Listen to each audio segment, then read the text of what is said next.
Hey, what's going on, everybody? This is Tyrone back with Tech Life. And before I get this video started, I just want to say I hope you guys had a good Christmas. I spent it with family. I hope you guys got to do that as well. And another thing I want to say, I will not be including Sprint in my end of year coverage comparison, as the crowdsourced maps do not show the added gain in the T-Mobile roaming in terms of coverage. So I'll just be comparing Verizon, AT&T, and T-Mobile. And then with the T-Mobile map, you guys can pretty much make out how much more Sprint added in coverage from the Sprint native coverage. So I just wanted to get that out the way. So in today's video, I will be doing my end of year coverage comparison between Verizon, AT&T, and T-Mobile.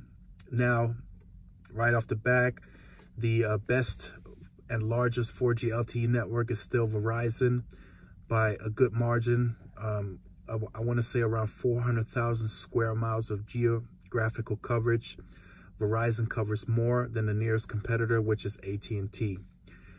Now, also one thing I do want to point out in terms of quality, Verizon does do better in quality as well. So AT&T and T-Mobile might cover a similar stretch by using a tower and pushing the signal as far as it could possibly go on low band, whereas to Verizon covers that same area with 2 to 3 more towers to bring just much better quality.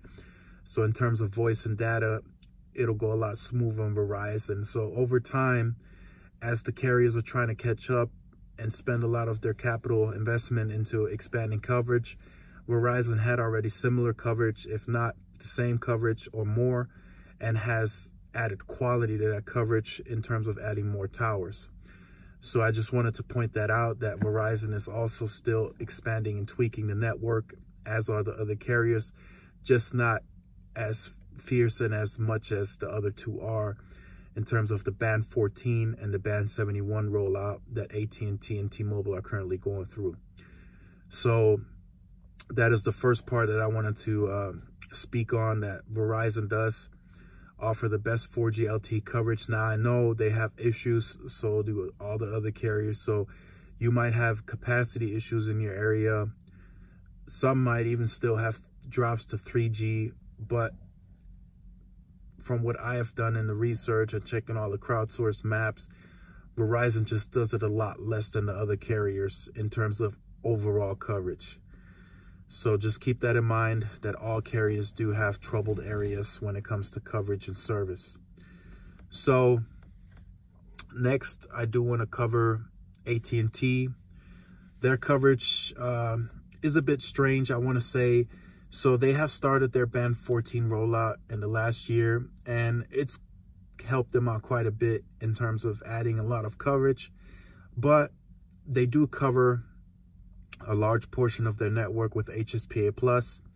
And the reason I say it's strange is because I don't know why they haven't expanded Band 12 early on and just converted most of those towers to LTE.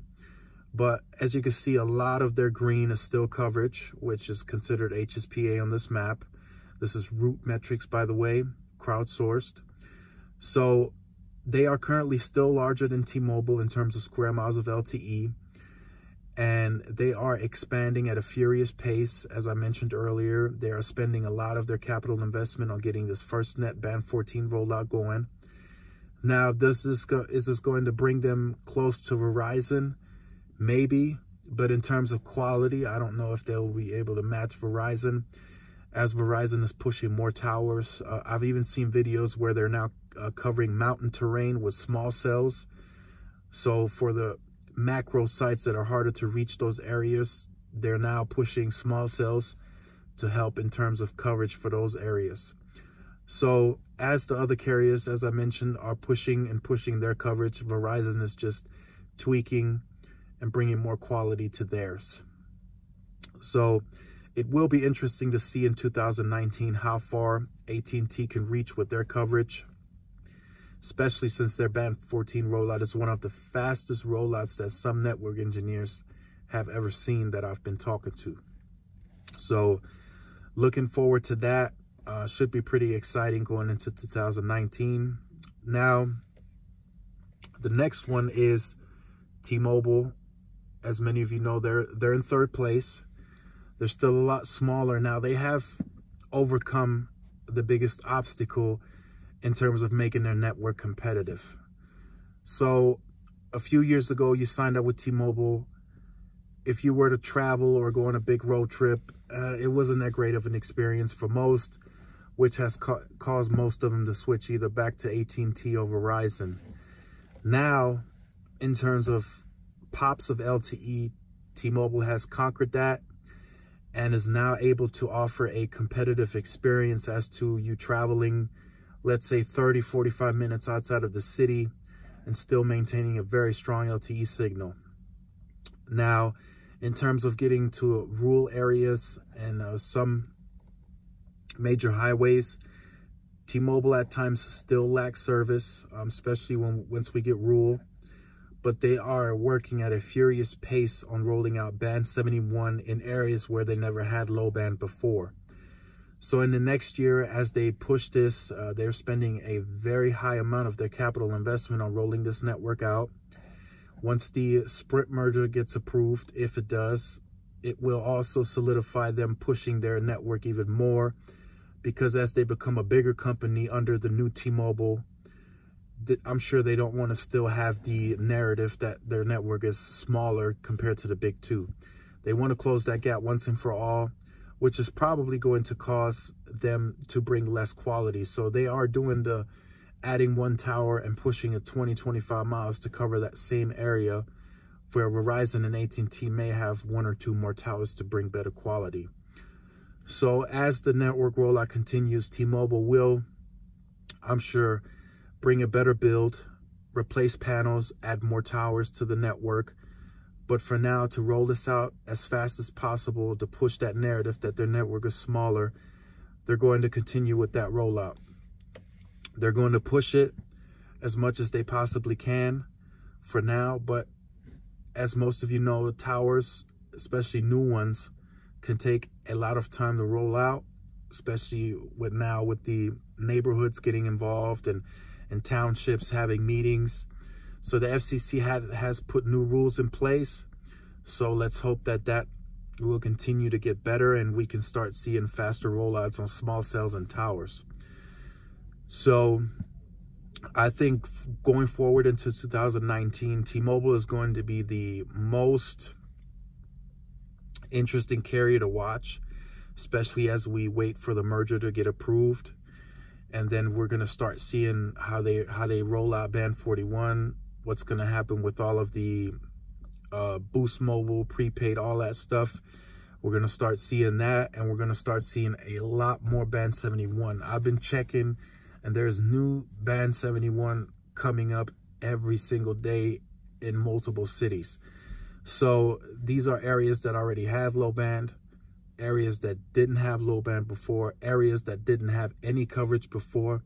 So it's popping up daily, and T-Mobile is not slowing down. Neville Ray has a clear plan set, and he's trying to execute it to perfection.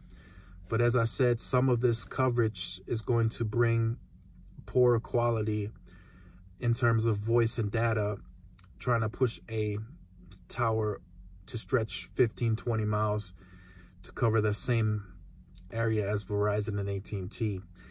Now, keep in mind, these maps are zoomed out. Once you zoom them in, you're going to see a lot more of where T-Mobile struggles in terms of covering a stretch where Verizon covers it much more extensively. So just keep that in mind as these maps are zoomed out. But other than that, I got to give it to T-Mobile for 2018. They have done a great job at pushing the coverage map to become much more competitive, which in return has gained them a lot more customer satisfaction. As just for me, if I get T-Mobile, which I do have, I can travel to Dallas, San Antonio, Austin, any of those areas close by me, even Phoenix, and I'll still have coverage, very competitive coverage to the other two. Now, of course, if I go rural, that may change. But for now, in terms of where most of the population travels, T-Mobile is very, very competitive in those areas. So definitely stay tuned as we get into 2019. I'm going to try to add a lot more stuff to the channel. It's been a very exciting year. So we got lots more to look forward to in terms of the merger, and then Verizon, and of course 5G is coming, all of the devices that are coming out. So stay tuned. Make sure you hit the notification bell if you're new to the channel. Like, share, and subscribe. This is Tyrone with Tech Life, and I will see you guys in the next video. Peace.